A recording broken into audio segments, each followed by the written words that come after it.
Hoy vamos a hablar acerca de los derechos de las personas con discapacidad. Para esto debemos saber qué es una persona con discapacidad.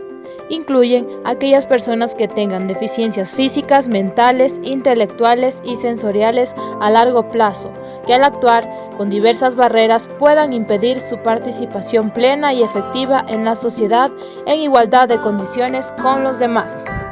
Además, se clasifican en discapacidad sensorial. Esta es la deficiencia visual y auditiva. Se presenta como ceguera total o parcial y deficiencias o carencias en las capacidades auditivas. Por otro lado, la discapacidad mental intelectual, que es la limitación en las funciones mentales, en habilidades intelectuales. Se presentan carencias de adaptación en comunicación y en el lenguaje y aprendizaje. Discapacidad física o motriz.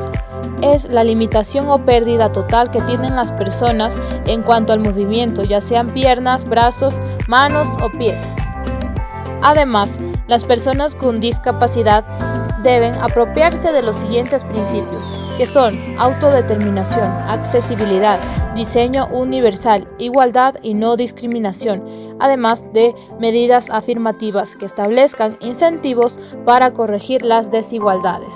Estos principios se encuentran en la ley, además también los derechos como ciudadanos ecuatorianos, que son el derecho a la educación, salud, movilización, trabajo, participación, etc., que también se encuentran en la Constitución ecuatoriana, Ley Orgánica de Discapacidad, Código de Trabajo, Ley Orgánica de Educación Superior, etc. Por ejemplo, en la Convención de los Derechos de las Personas con Discapacidad señala que los estados reconocen que todas las personas son iguales ante la ley sin discriminación alguna. Además, se prohibirá toda discriminación por motivos de discapacidad. Se adoptarán las medidas para promover la igualdad y eliminar la discriminación. Como vemos, hay diversos sustentos legales que protegen y garantizan los derechos de las personas con discapacidad.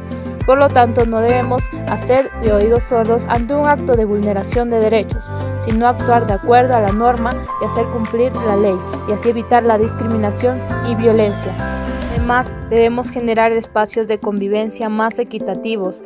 También debemos conocer correctamente los términos para nombrar los diferentes tipos de discapacidades y evitar decir términos inadecuados que generen discriminación.